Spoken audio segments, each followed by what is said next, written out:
Hello, welcome back to Sharks Happen. On today's show, we're going to go over a large tiger shark attack on a surfer.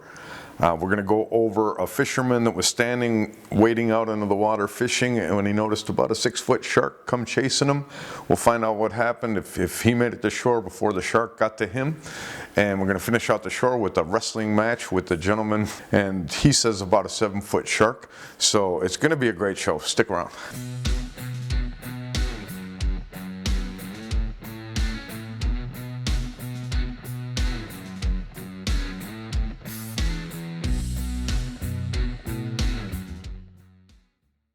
Okay, we're going to start out the show over at the Nerang River, and we're going to go to the bridge to the Chevron Island part of Nerang River.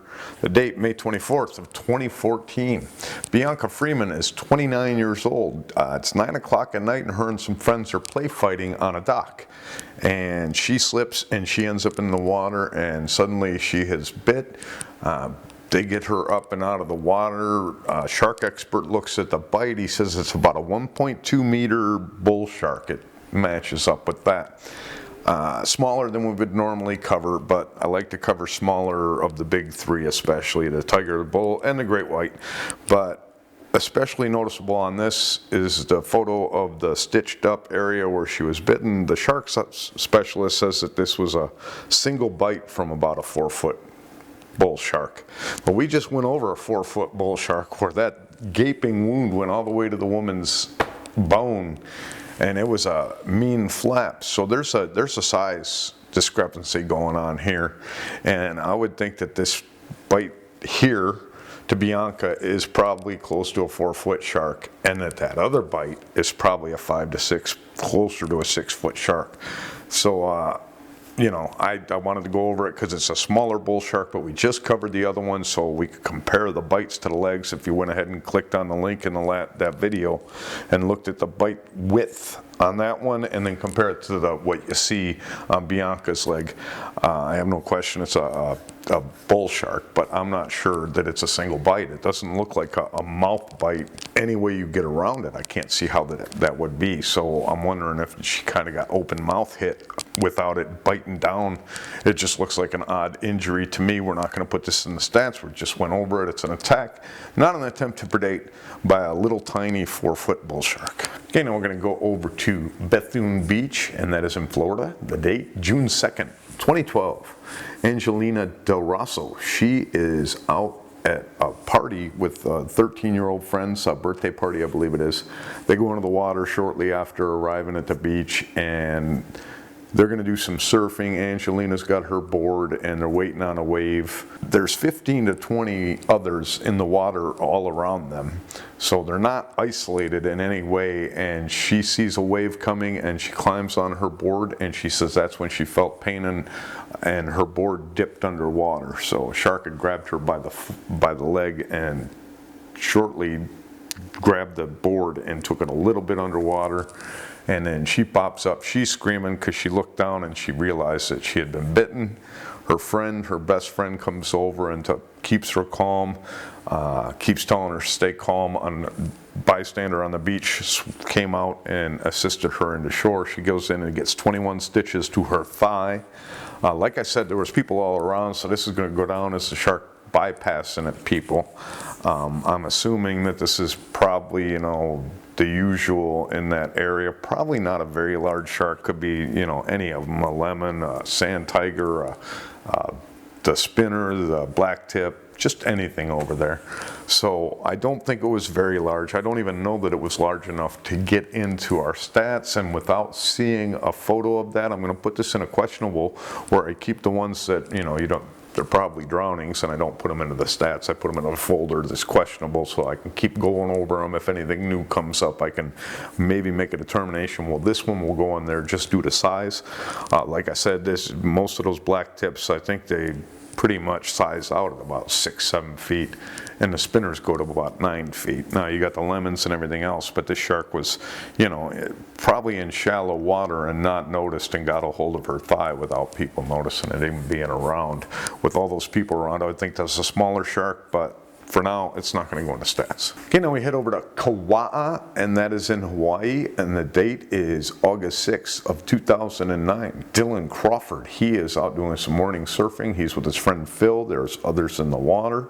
By 8:45 in the morning, however, everybody had cleared out of the water except for Phil and Dylan. They're out there in glassy water, which there isn't any waves, and it's murky water also. So glassy and murky, they're sitting out there.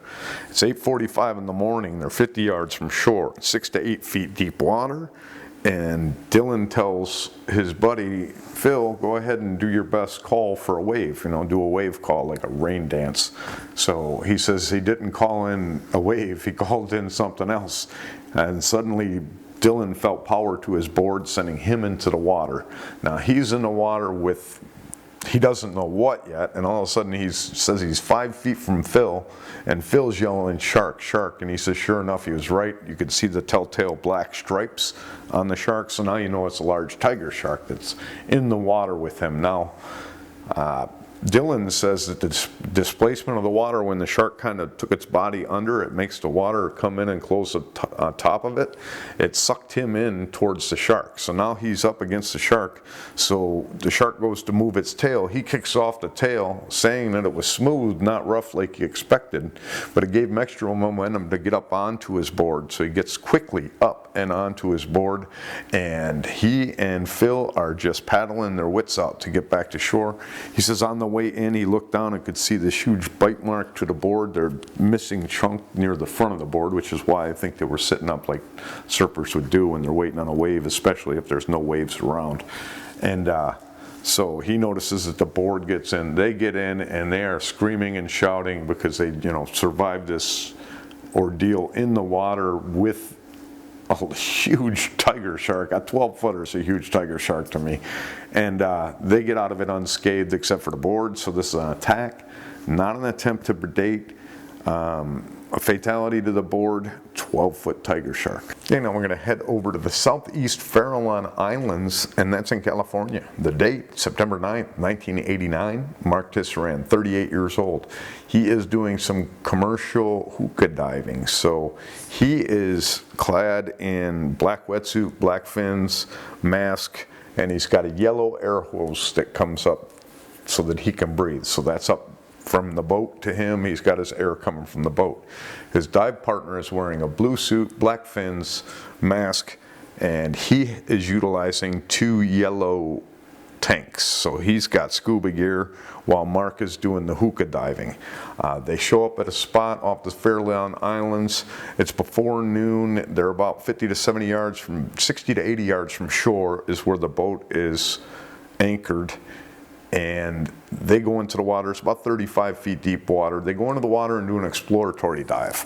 Both have a bad feeling about the area, and they go into the boat, they talk it over, and they decide they're going to dive there anyway. So they go back into the water. Now it's about noon. Mark Tisserand goes into the water first, and 15 to 20 seconds later, his friend Mr. Smith is going to enter the water after him. Well, Mark enters the water and he goes and he starts swimming down towards the bottom. So his feet are above him as he's swimming straight down on a vertical descent.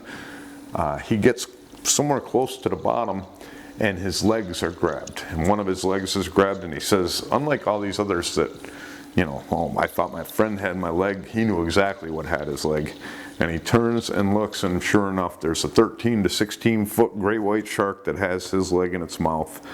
He goes ahead. He can't pull the pin on his bang stick. He actually has a bang stick with him. He cannot pull the pin, so he hits the shark with the blunt end, the reverse end of the bang stick. And shortly after that, after shaking Mark for about 15 seconds, 10 to 15 seconds, the shark releases him. And the shark releases him right as his buddy Mr. Smith is jumping into the water.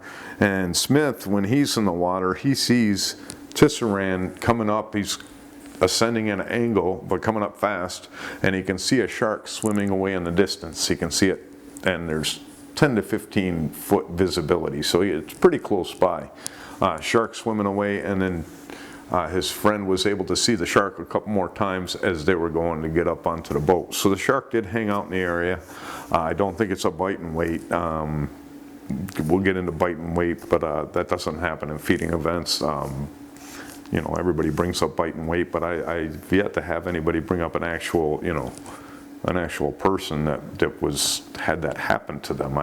When they're out to feed, it's just total, and it's so fast that the sharks are folding on themselves to be able to bite so fast that a lot of times people think it's two sharks. So when a shark is feeding, it's totally different than these territorial attacks. That's exactly what this is. An attack, not an attempt to predate, by a 13 to 16 foot great white shark on Mark Tisserand. He goes in and he gets his leg, he has some lower leg injuries, about 11 different multiple tooth punctures, and his foot is got a compound fracture and is barely hanging on.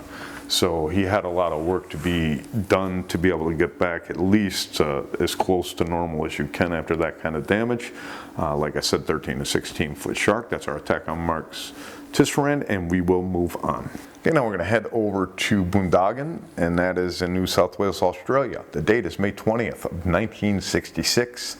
Colin Oxenbridge, he is out doing some fishing. He's wade fishing, he's out in the water, and it's about 1 o'clock in the afternoon, and he is wading his way towards the shore. Now he steps into a rock pool on his way into shore, and he notices a commotion some ways away and looks over, and there's a large fish splashing around and starting to make its way straight towards him. So I don't know how far from shore this ends up taking place, but now it's a race between Colin and the shark. The shark's after Colin, Colin's after the beach. Colin's on his way scrambling. They said he accelerated as he's going, knowing the shark is after him. And it sounds like he got to where he could actually try to run out of the water when the shark grabbed him by the foot. He was able to pull his foot away and get away from the shark. He went up, friends drove him to the hospital, friends had driven him to the hospital.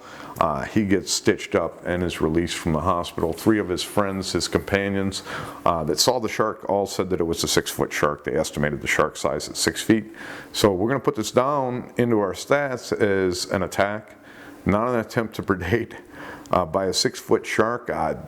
You know, being there, you would think a bull shark, maybe a whaler or a sand tiger. Those are probably the 3 most common ones. I think that you would get a smaller shark over there chasing you down like that. But, you know, I'm not sure how their lemons are, if they have lemons over there. I'm not sure all the sharks they have over there, if they're the same beaches around here. But those are the 3 I would think it is. So 6 foot shark, not an attempt to predate, and an injury to his foot.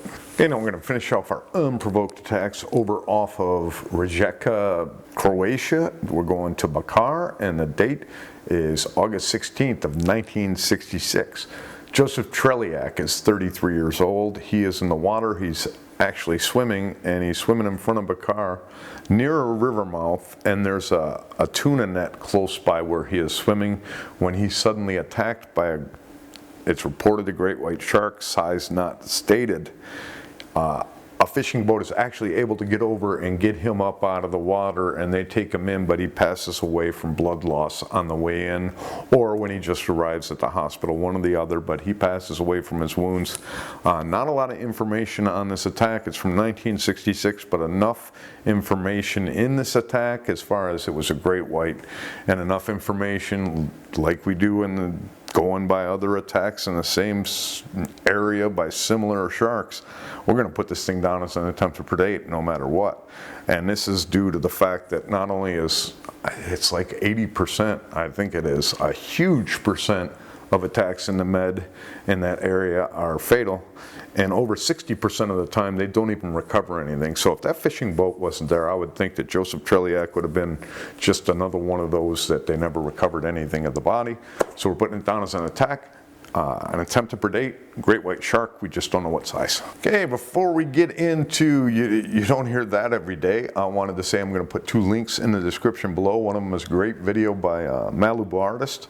I just watched it yesterday, I don't know when it came out, but it's about Guadalupe Island, and they had closed off the island for cage diving and just about everything except for commercial fishing. So it's a great episode, and it you know, gets into this cage diving and talks about it unbiased, and he does some research into things like injuries to the sharks from the cages and talks about what they do to improve it so that that doesn't happen any further. Really good episode. Also, I want to put in there, Christian from Shark Bites just put out a video, very interesting, and I was surprised by what shark wasn't in this as far as making noise. Sharks that make sounds, because that's interesting as could be to me, any shark making a sound, because you have 16, 20-foot great whites sneaking up on people that are submerged in the water with them, and they don't even know they're around. 20 foot, you know, that's like a truck coming at you, and it's silent, like an electric car would be if they don't make them make noise.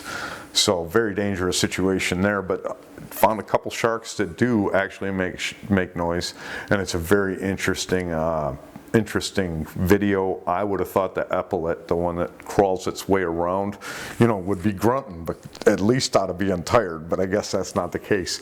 So interesting video. I'm going to put that down in the description. So the last thing I got to say is we're going to go over to Pickaninny Point. I love that, Pickaninny Point. And that is over in Tasmania. The date on this final segment is December 31st of 1966. What is your gentleman's name? Alf Bosworth. He is 30 years old, and he's at Pickaninny Point, and he's standing in the water, in 2 feet of water, and he's fishing. And suddenly a shark comes up and grabs him by the arm. So he must have had his arm pretty low. Shark grabs him by the arm, and he grabs the shark by the tail because the shark didn't let go of his arm. So now in this struggle with the shark, while he's got it by the tail with his one arm and the shark's got him by the arm, they both fall into the water. Al's able to free himself and get himself in, and tells the story as he gets his left arm taken care of from his bite from his shark. It doesn't say that there was a fish involved. Otherwise, I wouldn't call it an attack. No fish involved, even though he was fishing. This is an actual attack. He says it was about a 7-foot shark. So we're going to actually put him in the stats as being bitten in the arm while he was fishing. Not a provoked incident. This is an actual attack. 7-foot shark. No attempt to predate, and just injury to the arm. That's our story, Alf. Last thing I want to say is that the show, these shorter videos that I'm going to be doing, the shorts and the shorter videos, those will actually help out. Not only will they help out, but it makes it so I don't have to, you know, I was sitting there wondering, well, what am I going to do 6 years down the line with this show? You know, I'm going to run out of attacks. Well, now that I'm going to do and these individual ones, I didn't even think about it, but that's the perfect opportunity. So now I got to go through and I'm going to add probably what phase the moon is in. So the moon phase, whether it's a neap tide or whatever's going on, whatever the moon phase is, I'm going to add that column. I'm going to add humidity, barometric pressure. I'm going to put in all those stats along with that. So I got a lot of columns to still add into that. And as I go through them individually, like I said, the shorts and the shorter videos, the single attack videos, are all just redos of things we've already gone over, and that's going to give me a great opportunity to fill in my spreadsheet and make sure that I get all these. So now, instead of just, you know, we're 500 attacks into maybe 2,500 large shark attacks, well, now I have 2,500 individual attacks. I can do shorts or longer version shorts, which are just single attack videos. Some of those are going to run into 7 to 10 minutes.